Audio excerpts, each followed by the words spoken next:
Olá, eu sou a Esther e eu hoje vou aqui conversar com vocês sobre a região por onde vocês vão navegar no próximo cruzeiro. Eu vou compartilhar com vocês a minha tela e vamos começar a conversar sobre o Danúbio.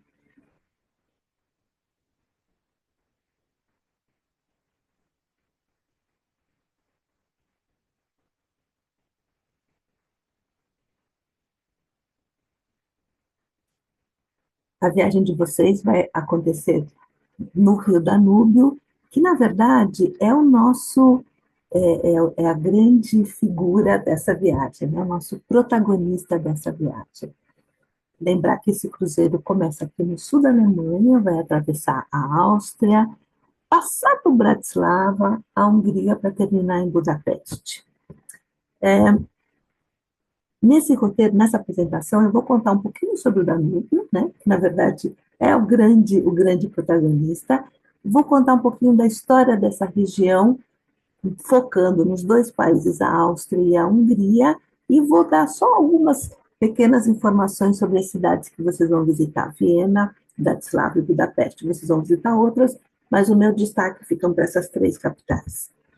Então vamos lá, a gente vai estar navegando na direção da Foz do Rio. Esse é um rio super importante. Ele é um rio navegado desde a antiguidade romana, né? Ele foi um meio de transporte que sempre ligou a Europa Central ao leste e ao sudeste europeu. Tem uma bacia hidrográfica que abrange uma área densamente povoada, ou seja, passa por áreas com grandes populações, por isso a sua importância comercial, além de geográfica. Ele vai atravessar 10 países da Europa, ele é o segundo rio maior da Europa, e ele vai ter, no seu delta especialmente, uma área de biodiversidade importante protegida pela Unesco. Além do que ele é uma fonte de inspiração para artistas, para compositores, como vocês devem lembrar, a gente fala um pouquinho mais adiante.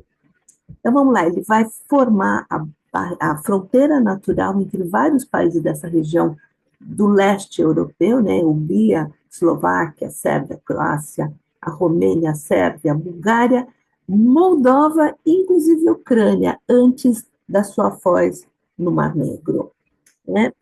Se a gente for olhar para a história, ele, desde sempre, ele foi muito importante, porque ele, junto com o reino, delimitavam o limite do Império Romano. Então, o rio, não é só porque não vamos atravessar o rio, mas é porque era mais complicado do lado de lá do rio, onde existiam alguns grupos, alguns povos germânicos, que não eram muito amistosos em relação ao Império Romano. Então, o Império Romano tinha esses dois rios, o Reino Danúbio, meio como um espaço seguro a partir do aonde eles tinham o seu poder, né, a sua influência. E eu gostaria de relembrar com vocês que as capitais europeias, as mais importantes, elas estão instaladas à margem de rio, né? Paris com o Sena, Londres com o Tamisa, a gente tem Berlim, que é atravessada por um rio, Lisboa e Roma. Então, todas essas capitais precisam do rio. O rio é um ponto não só de abastecimento de água e de comércio, mas ele também para a questão de segurança, né? A proteção. Quando você tem um rio, você tem uma forma mais eficiente de efetuar a proteção desse território. Agora, se as capitais europeias estão instaladas nas margens do rio, o rio Danúbio vai atravessar quatro capitais: Viena, Bratislava, Belgrado e Budapeste. Então, com isso vocês têm uma noção da importância desse rio. E o que eu vou querer conversar nessa minha apresentação, eu vou querer dar um destaque para uma região especial que abrange a Áustria e a Hungria, e eu quero conversar sobre a história dessa região, lembrando o Império Austro-Húngaro, que foi um império muito longo, e, na verdade, esse império começa muito antes. Eu vou contar um pouquinho da origem. A origem está lá ainda na Alta Idade Média. A gente tinha um conde, o conde de Klettgau, que tinha uma fortaleza, essa fortaleza chamava Habsburgo, e ele resolveu dar um nome à sua dinastia da Casa de Habsburgo. Só para a gente lembrar, quando a gente fala de conde, falar desses títulos nobiliários, né? A gente tem o imperador, abaixo do imperador o rei, ou seja, em um império a gente pode ter alguns reis. Abaixo do rei, o duque está sempre ligado à terra, à propriedade. Então, o duque é dono de um ducado. Abaixo do duque tem o marquês, que é dono de uma marca. Então, sempre que vocês ouvirem na história uma marca, a marca é um território menor do que um ducado, e que é gerido por um marquês. Depois vem o conde, que é o condado, o visconde, que é o vice do conde, e a gente tem o barão, mas o barão não tem terras, o barão realmente é um título honorário. E os Habsburgo, a casa de Habsburgo, teve vários títulos nobiliários, né? Duques, arquiduques, reis de em vários países, e tem uma história de 645 anos na direção, na gestão de vários países da Europa que abrangeram praticamente todo o território europeu, de Gibraltar até a Hungria.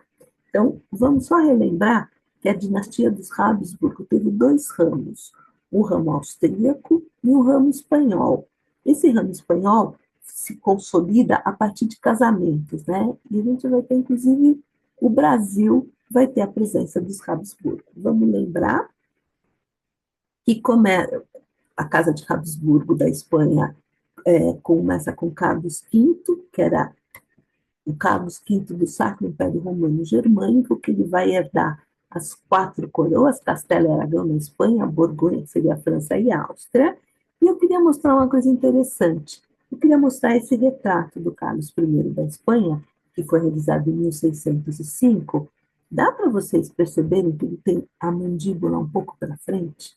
Essa mandíbula, que chama prognatismo, é uma característica dos Habsburgos. Se a gente for olhar a foto dos Habsburgos, todos eles, ó, vários deles, têm essa mandíbula proeminente, né? Está aqui Carlos II, Filipe IV, a Mariana da Áustria, Filipe II, e tem uma pessoa, né? A, uma princesa, Maria Leopoldina, que era uma princesa austríaca, que se casa com Dom Pedro I. Ela vai ser imperatriz do Brasil, então a gente teve o Habsburgo, e olha lá o Dom Pedro II com a sua mandíbula dos Habsburgos. Isso é só um detalhe. E a gente tem os Habsburgos até hoje, os modernos, né? O Otto von Habsburg foi o último herdeiro do trono austríaco, e o Carlos de Habsburgo, que é o atual chefe da Casa Habsburg, é um austríaco, né, que é o nome de Karl Habsburg Lothringen. Passando do pessoal, vamos pensar na linha do tempo. Existia na Europa o Sacro Império Romano Germânico, eu não vou voltar tanto, eu vou começar com o final desse Sacro Império Romano Germânico, é o início, o fim desse Sacro Império é o início do Império Austríaco, que vai se tornar o Império Austro-Húngaro e que vai acabar no final da Primeira Guerra Mundial.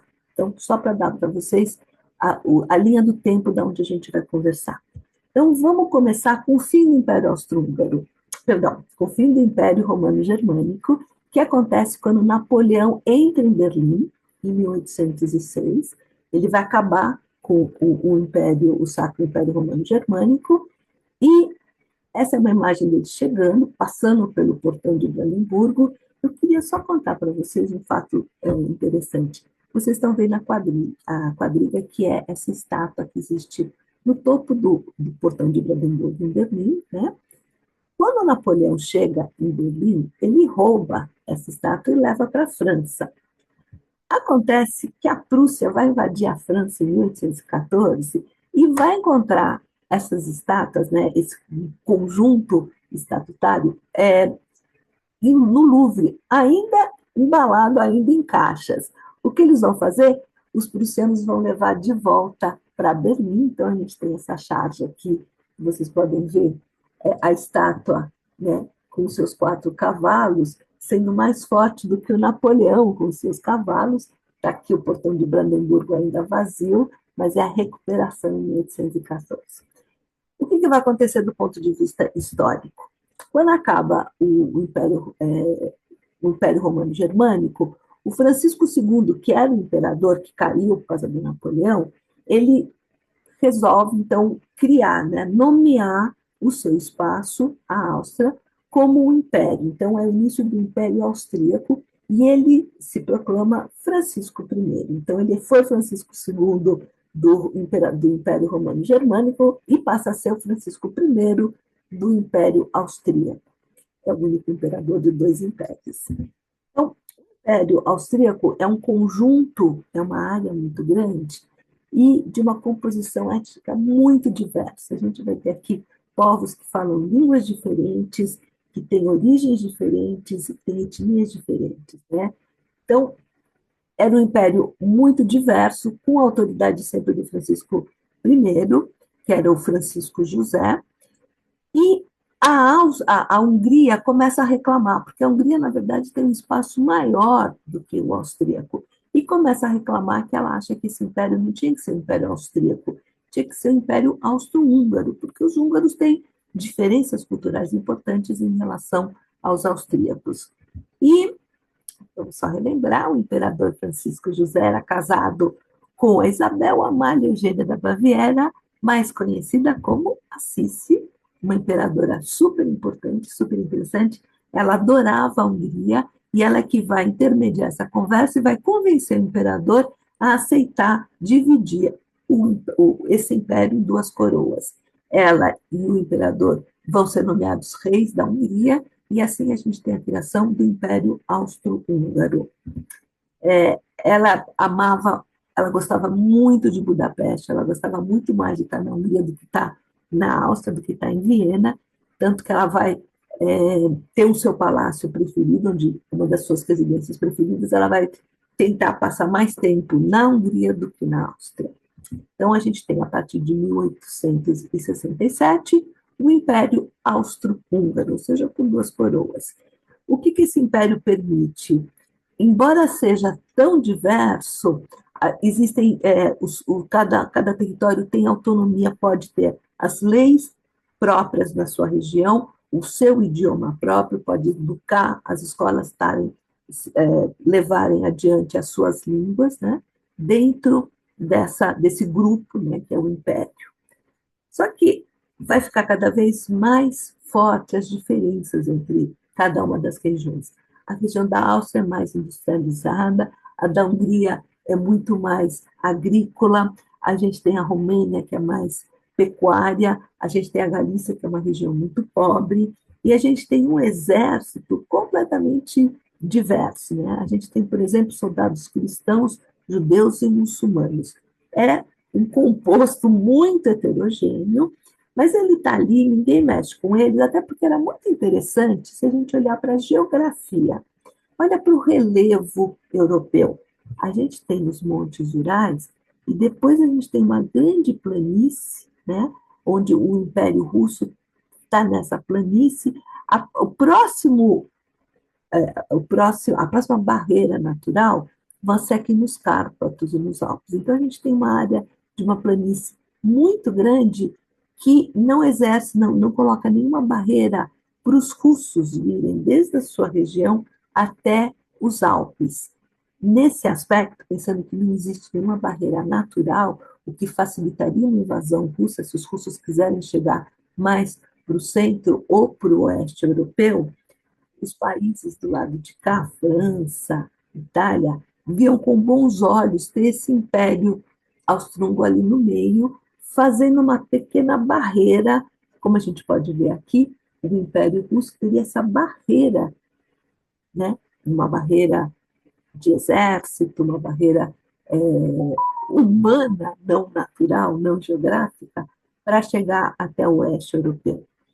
Eu vou sugerir aqui uma leitura para vocês, Os Prisioneiros da Geografia, do Tim Marshall, que explica exatamente como a geografia é importante na história dos povos, como os povos podem ou não se a sua política é determinada também pelas suas questões geográficas, como a geografia pode impedir alguns movimentos.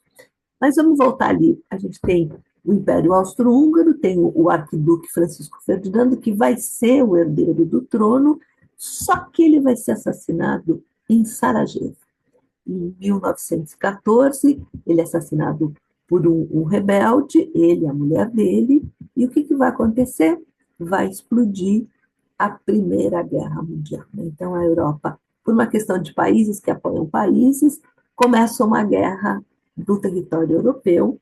E o que, que vai acontecer nessa Primeira Guerra? A gente vai ter a Alemanha unida à Áustria-Hungria e à Bulgária contra a França, a Itália depois, a Grã-Bretanha e a Rússia. Então, a gente tem as potências centrais contra os países aliados, né? Então, as potências centrais contra a Tríplice Entente.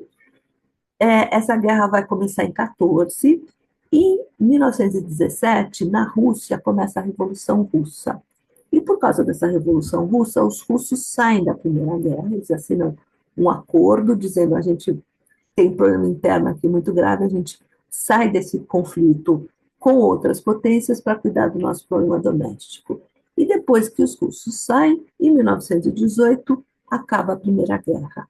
E a coisa mais importante por fim da Primeira Guerra é o fim desses três grandes impérios: o Império Alemão, o Império Austro-Húngaro e o Império Otomano. E o Império Russo também, que vai cair por causa da Revolução Interna. Então, a gente tem, né,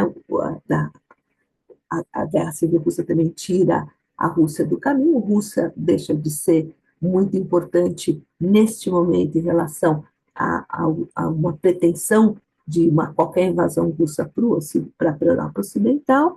E aí, aquele império que era indivisível e inseparado se divide e se separa. Então, a gente vai ter a formação de vários países, né? A Hungria, a Áustria, a România, eles vão se destacando. A Hungria, que era um espaço muito grande, na verdade, vai ter um problema muito sério. Como vocês podem ver, a Hungria era a maior unidade, né, política, vai perder o território para a Romênia, para a Tchecoslováquia, ou seja, a Eslováquia, que vai se unir com a República Tcheca e vai criar a Tchecoslováquia a partir de 2018, e uma parte aqui que vai ser incorporada no futuro reino dos sérvios, croatas e eslavos, que é a Iugoslávia. Então, a gente tem a Hungria, que era grande, vai perder e vai ficar reduzida a 30% do seu espaço original. Então, ela vai perder a România para a Sérvia e a Eslováquia, e essa história, eu vou sugerir uma outra leitura, que é do Eric Hobsbawm, que fala que o século XX foi um século curto. Ele começa com a Primeira Guerra Mundial e termina com a queda do Muro de Berlim. Então, é um breve século XX. Então, vamos agora, conforme eu tinha combinado com vocês, falar um pouco da história das cidades. Então, vou começar por Viena, né, que é a capital da Áustria, já era um espaço de ocupação dos povos celtas, né, os primeiros povos indígenas europeus que eram os celtas. Ela esteve dentro do universo do Império Romano, como vocês podem ver, ela estava aqui na borda, cortada pelo Danúbio, ela estava aqui na borda, Lindobona, foi ocupada pelos romanos no século I. A gente ainda tem ruínas desse universo romano, de um muro romano, que era a região da Panônia. Posteriormente, o Francisco II de Habsburgo vai receber essa região, né, que seria a futura Áustria, com a Viena como uma herança em 1246, ou seja, ela é uma cidade de Habsburgo desde a Idade Média, tá aqui a cidade que cresce durante a Idade Média, e o que se fala aqui é o alemão, né? Uma língua do tronco indo-europeu, uma língua germânica, é o alemão. Eu estou dando esse destaque para a gente entender a diversidade linguística dessa região. Então, a gente tem uma Viena medieval, né, que foi parte do Sacro Império Romano Germânico, né, depois do Império Austríaco, depois do Império Austro-Húngaro, e está aqui, já no fim da Idade Média, ela rodeada por suas muralhas. Então, essa cidade era protegida por muralhas. Se ela é protegida, é porque ela está sendo sempre foco de invasões. Então, eu aqui falo sobre os otomanos. O Império Otomano, que é hoje a Turquia, né, ele vai invadir, ele vai ocupar e vai conquistar cada vez um território maior, ele começa pelo território europeu, depois pelo norte da África, e ele vai chegar, depois de ele ter conquistado aqui toda essa parte do leste europeu, ele quer conquistar Viena, né? E aí a gente tem um exército otomano cercando a cidade de Viena, protegida pelos seus muros. Diz a lenda que eles estavam tentando, os otomanos estavam cavando túneis por baixo da muralha, já que eles não conseguiam abater essas muralhas, por baixo das muralhas, para entrar na cidade. Os padeiros de Viena acordaram cedo, acordam cedo, acordavam cedo para fazer o pão, né, para ter o pão logo cedo disponível, e eles, nessa madrugada, eles escutam o barulho dos túneis, né, dos otomanos cavando os túneis, eles avisam as suas armas, o seu exército, que conseguem proteger a cidade e evitar a invasão dos otomanos. Em função disso, eles vão ser reconhecidos pelo governo e eles vão criar um produto para relembrar essa vitória. O produto é o croissant, que tem o formato da meia-lua, que está na bandeira do Império Otomano. Então, o croissant não é francês, o croissant é austríaco, e ele é uma homenagem à defesa que a cidade fez contra o Império Otomano. Ele vai chegar depois na França, através de uma princesa, e vai se tornar um produto que a gente conhece internacional, mas a origem dele é austríaco. Assim como é austríaco também o Hotel Sacher, onde se inventou a torta Sacher, que vocês podem experimentar no Hotel Sacher, a original é ali que nasce. Agora, Viena, além de ter algumas coisas maravilhosas da gastronomia, é considerada a capital da música clássica. Aqui a gente tem no cemitério de Viena o túmulo de grandes compositores que escolheram Viena. Viena sempre foi um espaço de grande da atividade cultural, musical intensa, então Beethoven, Brahms e Schubert estão aí enterrados, porque aí passaram uma parte da sua vida, além de que a gente tem, né, que relembrar com grande destaque, que foi o Strauss, a dinastia Strauss, que era o pai e o filho, que compuseram muitas valsas, né? Um dia eu conto para vocês a história da valsa, mas a valsa mais famosa é essa que eu vou deixar vocês ouvirem um pedacinho.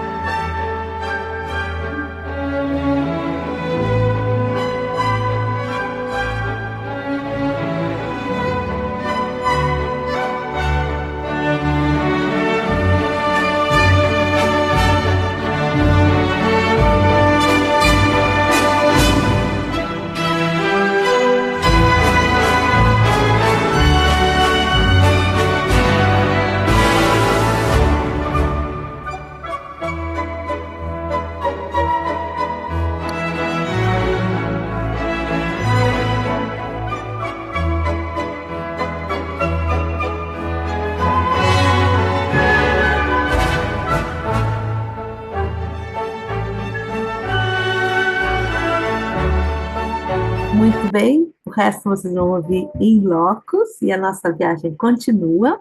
Agora a gente vai passar por Bratislava, que é a capital da Eslováquia, uma cidade que está ali no sul da Eslováquia. Essa região é a região dos povos eslavos. Os povos eslavos, um povo que tinha uma língua específica, que tinham hábitos específicos e que foram se distribuindo no território, criando as suas especificidades, tanto que a gente pode dividir os eslavos orientais, que seriam russos, ucranianos, os ocidentais, fundamentalmente poloneses, tchecos e eslovacos, e os meridionais, que depois vão constituir a República da Iugoslávia.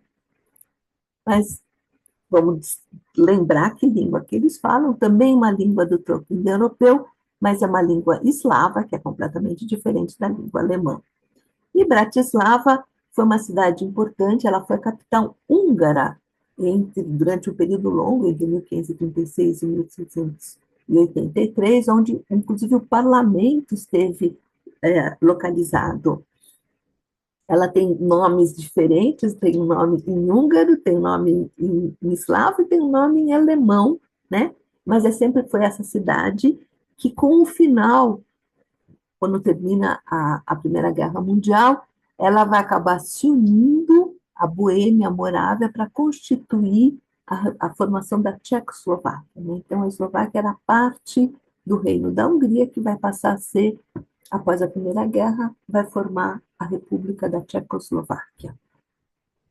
A gente tem aqui, essa república vai permanecer durante o período da União Soviética. Quando tem o final da União Soviética e a queda do Muro de Berlim, a Eslováquia se separa da República Tcheca, na boa, não foi necessário uma guerra, por isso a gente chama do divórcio de veludo, em 93, e se constitui numa república independente, que é a Eslováquia. E o que tem de interessante nessa cidade, nessa visita, são algumas esculturas muito interessantes espalhadas pela cidade, que vocês vão encontrar enquanto vocês estiverem caminhando por ela. E aqui eu dou assim, só umas dicas das mais interessantes, inclusive a que eu mais gosto é dessa aqui, Paparazzi. E a nossa viagem continua, agora a gente vai chegar em Budapeste. Budapeste é uma cidade que todo mundo lembra que é a união de duas cidades, de Buda e de Peste. Na verdade, é a união de três cidades. O Buda foi a primeira cidade que era um assentamento celta, lembra dos celtas, os indígenas na região da Europa Central, século I a.C., que depois vai se reunir com a cidade de Obuda, com a cidade de Buda. Obuda quer dizer antiga Buda.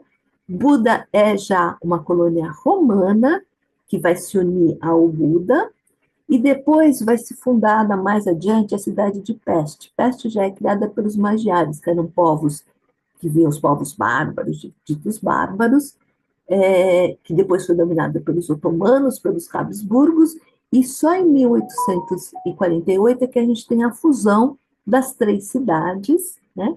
A segunda fusão, que é a oficial, é de 1883, e a gente tem, então, a constituição da capital da Hungria, Budapeste.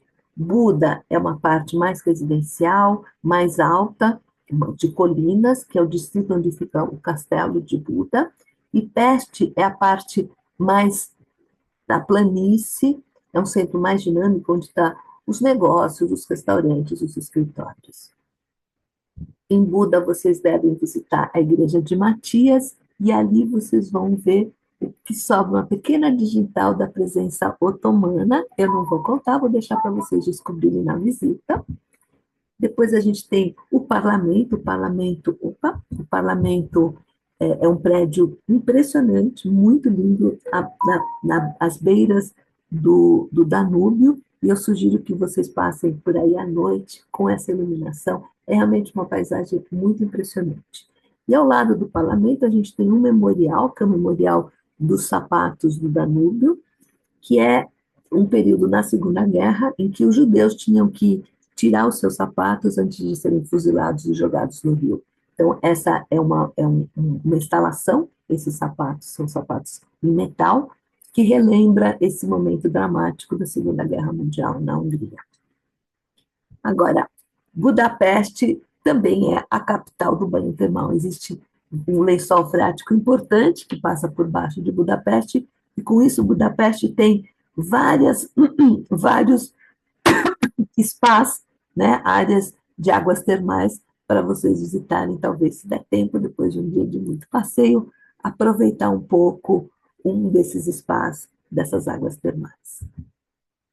E lembrar de tantos artistas húngaros que a gente conhece, né, na nossa história, desde do ilusionista Houdini, que é aquele mágico ilusionista, passando pelo Bela Lugosi, que foi o Conde Drácula, os compositores, o Bela Bartók, o Liszt, sempre compositores húngaros, mas também algumas outras coisas mais modernas começaram na Hungria. Por exemplo, a caneta esferográfica, que foi inventada por um jornalista que queria uma forma de que a tinta secasse mais rapidamente, e ele bolou esse mecanismo da bolinha que roda com a tinta, nasce em 1930.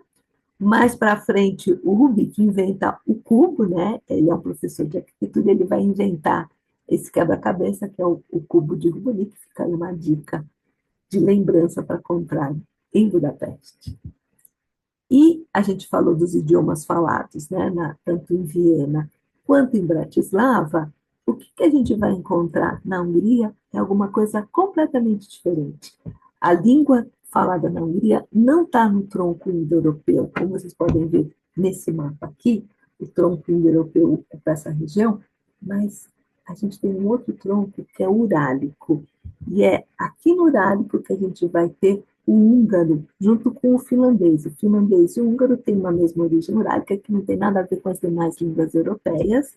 Então, fica uma dica. Se vocês ouvirem a palavra forró, bis forró, café de forró, chocolate de forró, ter forró, não se trata de nenhuma dança brasileira, apenas que forró quer dizer quente. E eu vou propor um pequeno desafio para essa visita em Budapeste, que vocês procurem as estátuas, as mini estátuas que estão espalhadas pela cidade. Elas são realmente pequenininhas, quando vocês encontrarem, tem um aplicativo onde mostra onde está cada uma delas. Quando vocês encontram o local, não é fácil de distinguir na paisagem, porque elas são mesmo pequenininhas e elas vão contar uma parte da história da Hungria ou de Budapeste. Então, fica aqui a minha sugestão para vocês descobrirem um pouco mais da história desse país através dessas mini estátuas que estão espalhadas na cidade. E com isso eu termino essa minha apresentação. Desejo a vocês uma ótima viagem, uma ótima navegação. Se vocês tiverem dúvidas, ou se quiserem ouvir mais alguma informação sobre o destino, podem fazer contato comigo. Muito obrigada e boa viagem novamente.